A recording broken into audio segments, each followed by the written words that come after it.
10월 13일 살아계신 하나님의 말씀 히브리 5장 12절부터 14절 말씀으로 골고루 먹어야 건강하다는 제 말씀드립니다.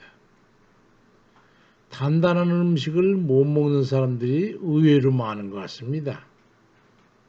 어제 갑자기 수프가 먹고 싶어서 집사람에게 수프로 할 수 있겠냐고 물었더니 버터와 밀가루로 하는 건데 괜찮겠냐고 그래서 그만 포기하고 말았는데 뒤로 생각해도 여전히 먹고 싶단 말입니다. 그래서 수프 조리 방법에 대해서 찾아보니까 정말 버터와 밀가루에다가 그걸 기본으로 해서 다른 걸 첨가한다는 걸 알게 됐어요. 내일쯤에 마트에 가서 한 개 사다가 끓여 먹어야겠다고 하고서 접었습니다. 비프 스테이크 집에 가면 수프를 주는데 사실은 비프 스테이크가 주 메뉴고 그것이 더 맛있는 것이고 그 영양이 있는 것이 그것도 좀 단백질이 많은 거지 않습니까? 수프는 아무것도 아니에요. 근데 성경에 그와 비교되는 비유의 말씀이 있습니다. 히브리 5장 12절 14절에 때가 오래되었으므로 너희가 마땅히 선생이 되었을 텐데 너희가 다시 하나님 말씀의 초보에 대해서 누구에게서 가르침을 받아야 될 처지가 됐으니 단단한 음식은 못 먹고 젖이나 먹어야 될 자가 되었다. 이는 젖을 먹는 자마다 어린아이니 의의 말씀을 경험하지 못한 자요. 단단한 음식은 장성한 자의 것이니 그들은 지각을 사용함으로 연단을 받아서 선악을 분별하는 자들이라고 말씀합니다. 우리 중에도 단단한 음식을 잘 먹지 못하고 먹어도 소화를 시키지 못하고 맨날 젖이나 죽이나 수프 같은 그런 부드러운 음식이나 먹으려고 하는 것처럼 말이죠. 의의 말씀 잘 먹지 못하고 받아들이지도 못하고 더구나 연단 같은 건 더 말할 것도 없고 선과 악의 분별 능력도 없는 그런 이들로 살아가는 거가 많다는 거예요. 음식과 같이 주의 말씀에도 먹기 좋은 말씀이 있고 먹기 부담스러운 말씀이 있습니다. 우리 믿는 이들이 사용된 언어 중에 하나님의 은혜를 받는다는 말을 사용하는데 사용하는 사람마다 의미가 조금 다른 경우가 종종 있는 것 같습니다.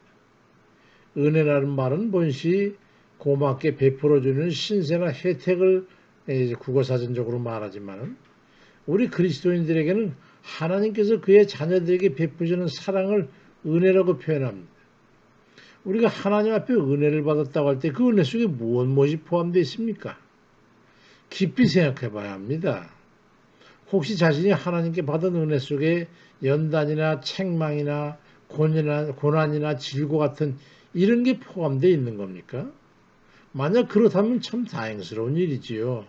그런 것도 다 빠졌다면 그건 은혜가 아니죠. 근데 그런 것도 다 빠지고 축복이나 위로나 사랑이나 인자함이나 풍성한 결실이나 또는 부여나 강건함이나 어떤 그런 것들만 채워져 있다면 그것만이 하나님 은혜라고 여긴다면 그건 부드러운 것일 뿐 단단한 것은 아니라는 말씀입니다. 만약에 어린아이들이 맨날 수프나 죽 같은 부드러운 음식만 먹게 되면 어찌 되겠습니까? 영양 부족으로 성장도 없고 튼실하지도 못할 거예요. 그처럼 밥도 먹고 고기도 먹고 콩도 먹고 또 단단한 각종 음식과 과일과 견과류 같은 그걸 골고루 먹게 되면 근육과 골격이 커지고 튼튼해서 크게 성장할 겁니다.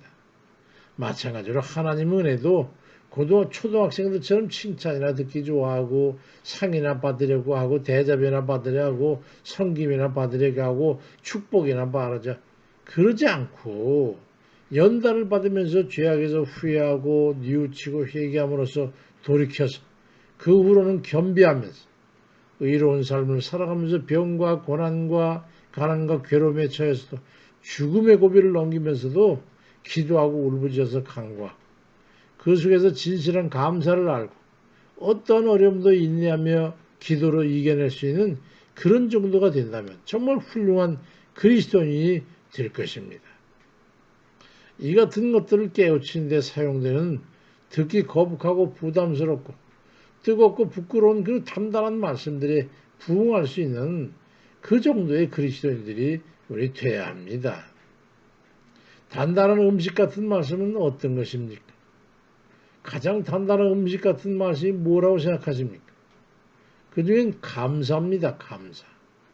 창세기를 보십시오. 인간은 태생의 불평과 불만으로 채워져 있어.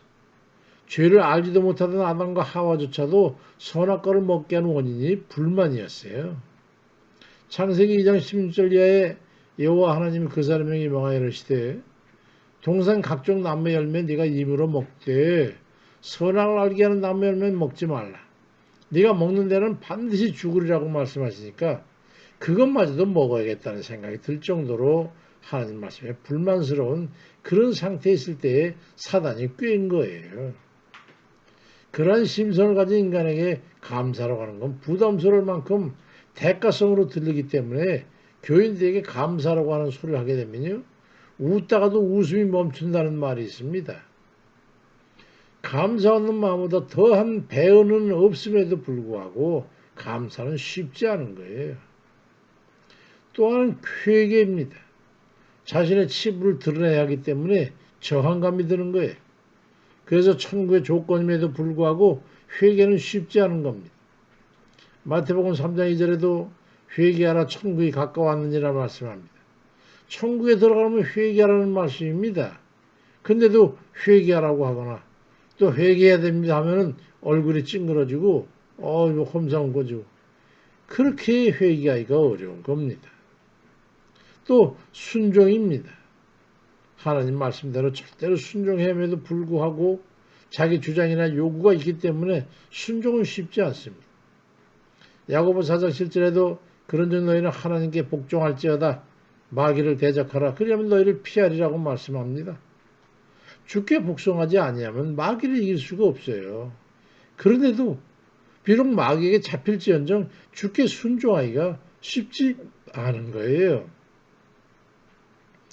그 외에도 물론 단단한 음식에 속한 말씀이 한두 가지겠어요. 하나님 말씀은 줄을 이루고 있는 게 이 단단한 음식에 속하는 말씀들입니다. 듣기 거북해요. 그러니 건강하고 튼튼한 신앙이 되기 위해서는 이 단단한 음식과 같은 말씀을 듣고 실행하면서 기뻐하고 그리고 또 그에 대해 삶에 만족할 수 있어야 합니다. 귀에 거슬리는 말씀에 주목하시기 바랍니다. 자신을 그 거울에 비춰보면서 자신이 단단한 음식을 잘 먹는 사람인가를 살펴보고 자기 영적인 성장과 마귀와의 싸움에서 이기기 위해서 주의 은혜로운 말씀을 듣고 소화해서 영육의 강건함을 누리는 그런 이들 다 되시길 주의 이름으로 축원드립니다. 아멘입니다.